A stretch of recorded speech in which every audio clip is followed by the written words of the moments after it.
And part of that is because it sort of taints people's idea. Here I will tell you I'm an undercover minister. In church I'll tell them I'm an undercover poet. Now part of it has to do with the fact that I had to make some dramatic changes in my thinking, not in my spirit, of what I could talk about in a church environment.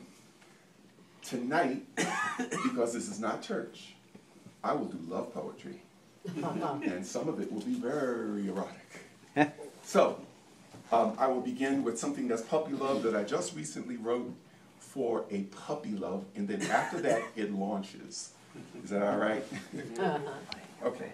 This is for Connie M. Puppy love. Stunned before I knew the meaning of stunning. Too shy to tell anyone my secret. Put your name in songs dedicated to others like Tammy, Donna, and a bunch of other doo-wop dolls. Found you so pretty, so petite, so gentle. Had trouble looking you eye to eye, lest you see how much I cared. Once, bicycled with my cousin Ricky from Springfield Gardens to St. Albans, Queens, circling your neighborhood without an address, hoping maybe I could find you without a clue of what I would say if I did. Slow danced with you once at a teenager's party, me just qualifying the classification. Still feeling like a little boy, shy and clumsy. Didn't say anything the entire song. By the time I worked up the nerve, your dance card was full of other admirers. Saw you at family and friends picnics and reunions. I always needed a pretext around all of those grown-ups to say anything to you. Most time it was only hi. All the while, watched you while you weren't looking, all the while wanting to walk with you and hold your hand, wanting to be your boyfriend, being proud that you were my girlfriend, wanting to share my first romantic kiss. And after so many years, seeing you at a family funeral, matured and beautiful, seeing you as if our childhood was only yesterday, finally admitting to you after a lifetime how very much I had cared, and receiving with that confession a treasure of immeasurable worth, the fulfilling revelation for my inner little boy that the secret crush had always been mutual.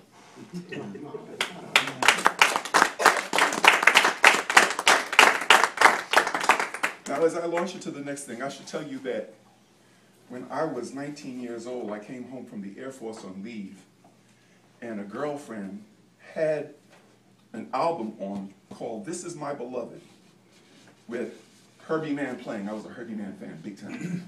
But Sir Lawrence Harvey was talking, doing the recitation, and the piece was called This Is My Beloved, and I had never, ever heard such accessible poetry like that. Love poetry, human poetry. And as I sat there, she wanted to take it off because she thought, you know, maybe I might think it was something. But then I listened to it, bought the album, and said to myself, I understand this, and one day, I'll do better. So, these are my attempts at doing better. This is at the end of a love affair. In the aftermath, my evenings passed in silence as I stared with eagle eye at the hours past me. I felt the rush of time-cooled memories blowing through my quiet reflection. My thoughts ran to moments of you in late, lazy Sunday afternoons, you in romantic evenings when we turned the world off early and went to love. I stayed half awake the early nights when I waited almost conscious in my sleep for your expected warmth to complete my midnight whirl and ease me off to dream. But all I could feel was a cool wall of bedclothes resting where your back would meet mine. Once, I could almost feel your heat beside me as my room filled with morning. I turned my head to dodge the sun's first rays. Warmth poured through the windows and rested on my face and body like your soft caresses and pushed visions of you nearer to me. I reached out and pulled your fire closer, then made love with you from every corner of me. From sinew to thought, I pressed my being against, around, through you. Our worlds gently collided, then quickened to unsteady rhythms as we rolled like little boats on restless seas. We created tides, you and I, as we pushed ourselves against our rushing ecstasies. Our thoughts ran inward to the center of our brains as the height of our desire covered our faces and captured our bodies. We squeezed with every muscle and crushed into the heat of our passion, thrashed like wheat in wind and moaned low like distant waves on the beach.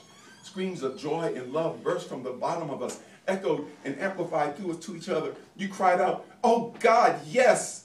Fire surged, lightning struck, shot out in all directions as we strained to hold our bodies soaring high in flight like rockets exploding. The feeling was electric amber, and the release total. Then, we drifted down like feathers to the sound of our own quivering breaths and windy sighs, lay embraced in the quiet of minutes that seemed like hours, and pressed closer for warmth as our bodies chilled from the cooling sweat. I stirred. The sun cracked my eyes to an unfolding world, found my body trembling and my skin moist from making love in a daydream. I smiled half a smile of memories of our morning love, then let the smile drift solemnly into thought.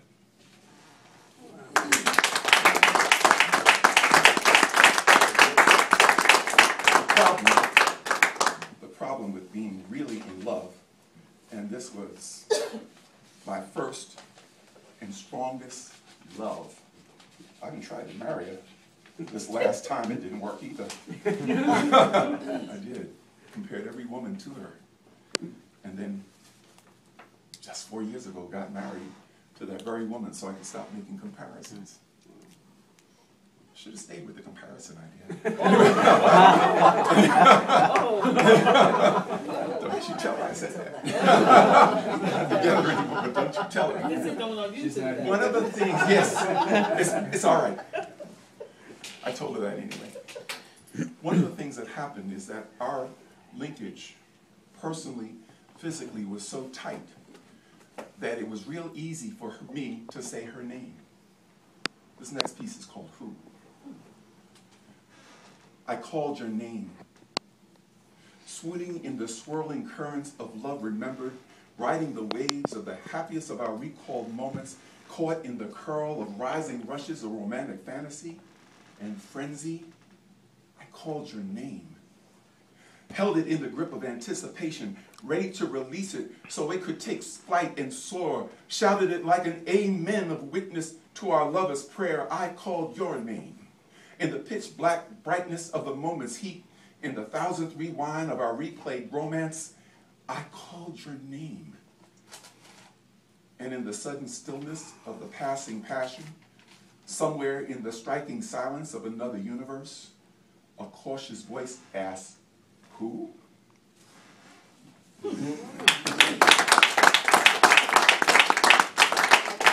hope that doesn't happen to anybody here. You know, and if it does, let me know when you're visiting ours. I'll come and visit the hospital.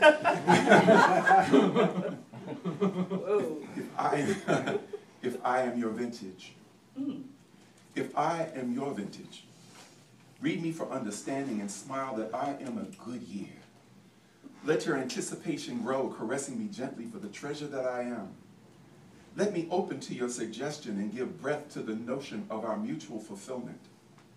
Pour me slowly and leave the sediment of resistance behind us. See the signs in my color that I have matured to the moment. Inhale the nuance and richness of my bouquet. Sip my nectar, swirl me on your tongue, give warmth to my heady spirit. Let my silky smoothness please your palate. Embrace the textures and flavors that add to my finest. And then, indulge yourself. Drinking deeply your satisfaction, indulge yourself. Drink deeply and let my fire fill your heart. Indulge yourself to your gradual intoxication. And if I am good to you, pour yourself another glass.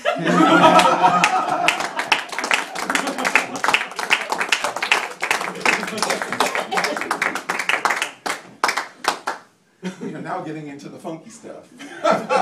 Where have we been? This is entitled Juicy.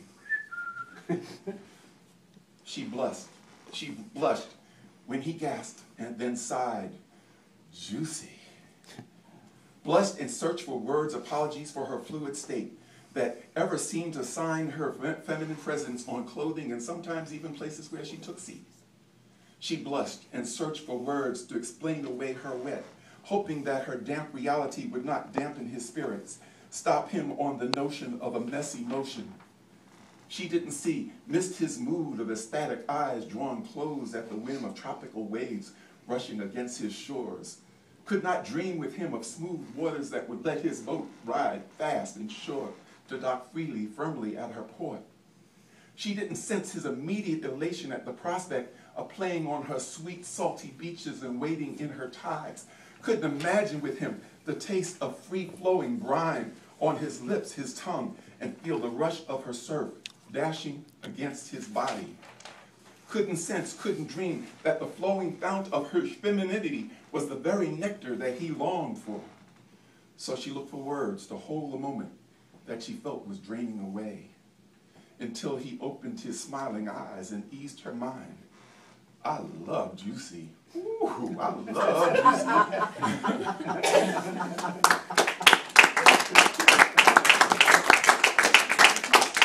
Now, I should tell you this, and this is the next to last piece.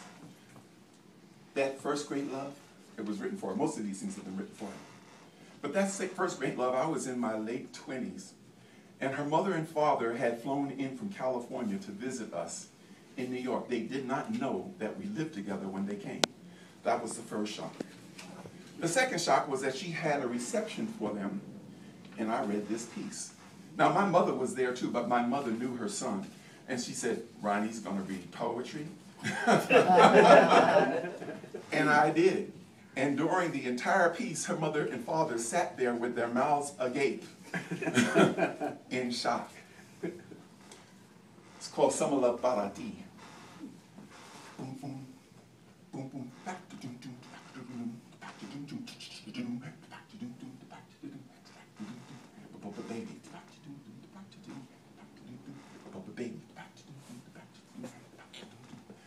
Baby.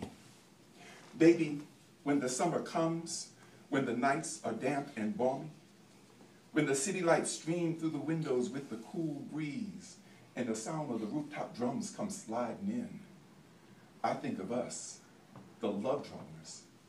Yo te quiero, I love you, baby. Yo te quiero, mommy. I think of us, the love drummers, beating out our own songs on tropical drums, our own songs on us, tropical drums, songs born within us, born from Africa on slave ships, still within us, beating, tropical love songs. Ooh, yo te quiero. I love you, baby. Yo te quiero, mommy. We slide our hands across the skins. We slide our hands across the skins, playing finger notes, the beats that make our music faster. Faster we move, faster our fingers beating our music. Tropical drum song. Ooh, easy. Easy, baby. Not too hard, not too hard. Yes, baby, that's right, that's right. Ooh, yo te quiero. I love you, baby. We beat our drum songs merging, whispers, kiss me, baby, please kiss me, baby.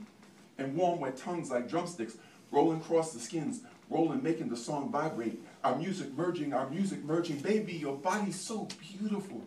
Esta linda, mami. Yo te quiero. I love you, baby. Yo te quiero, mami. We snake our bodies, twisting, twirling round each other. Round and round we move, our bodies glistening in the city lights. As the beat gets faster, twisting, twirling around each other, glistening, kissing, lips and nipples, long legs and liquid skin. The skin gets taut and hot. We strain against the music, muscles tighten and the sound gets higher. Higher as the song merges, It's the linda, mommy, whoo, baby, that's nice. And the sound of the rooftop congas, comes sliding in, and the pulse of the drum gets faster, as it comes sliding in, and we move faster and faster, the drum beats faster and faster, and we move faster and faster, as the beat comes sliding in, and the music merges together, as our hands slide across the skins, and the beat gets faster and faster, as our hands move across the skins, and we move faster and faster as the sound comes sliding in. And the beat gets faster and faster as we move faster and faster. The beat gets faster and faster as we move faster and faster and faster. Twist and twirling round and round. Kissing liquid skin. Muscle tight, the sound gets higher. Oh,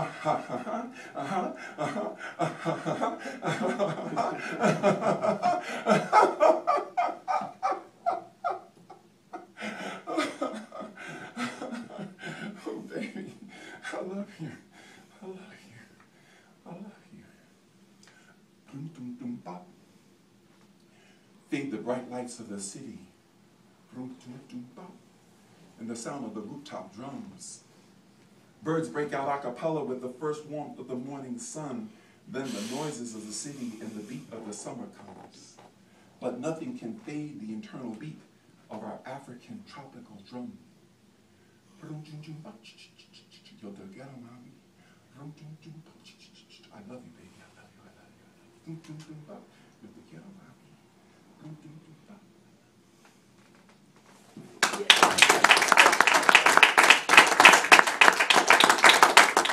In between my great love and my great love,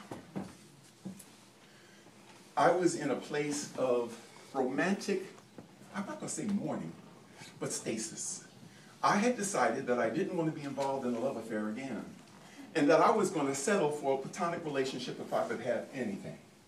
Now, there were some women that did not understand the word platonic, I'll be honest with you, and they thought I was referring to Plato's retreat. I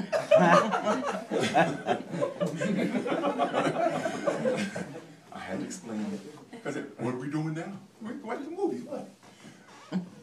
A friend decided that I should go on a blind date with another writer, a poet.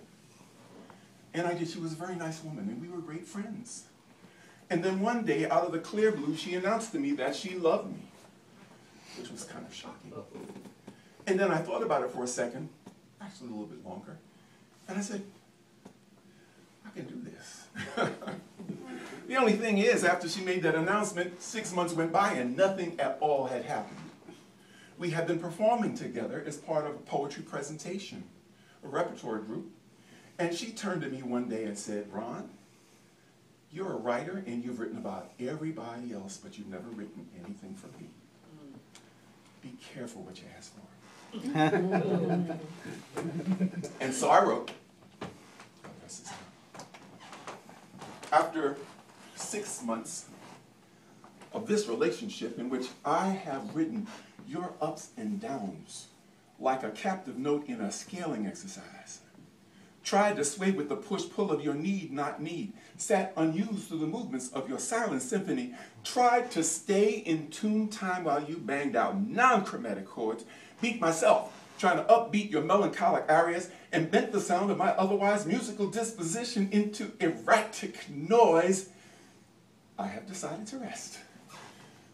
But while I rest here in this tuneless silence, I would really like to know, how do you play my song?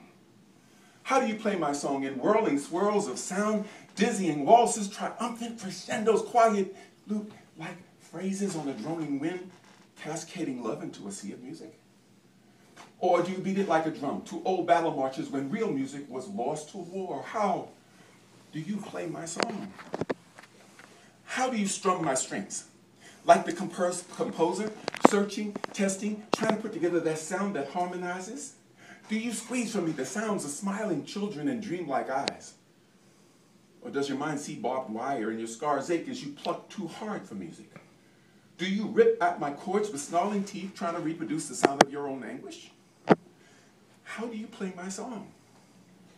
I am music. Do you feel me? Do you rise up, sail in my high seas, slide through the dimensions of my sound and drift down my rivers of harmony? Or do you hum my song nonchalantly in monotonal rhythmic progressions, only showing the rate of the thing, not even showing the depths? Do you stroke me with even streams of feeling to let my resonant tone soothe you? Or do you pull at me like a fender to electronic boogie bass lines while you rock yourself to sleep? How do you play my song? I am the music you make. You're the maestro. I can be operas, concertos, down-home back porch blues, jump up for joy, gospel revivals, Arthur and the Pops, funky jazz. I can be acid, popcorn, bubble gum, rubber band, synthesized, syncopated, demonstrated to be the joint, rock. If you play me that way, I can soar through your free flights, Mellow your soft tones, sound out your solos in 16 notes allegro. Or just float liquidly through the shades of your emotion. If you play me that way, you are the maestro, I am the music you make. I am your music. And if you play me right, we could be a showstopper.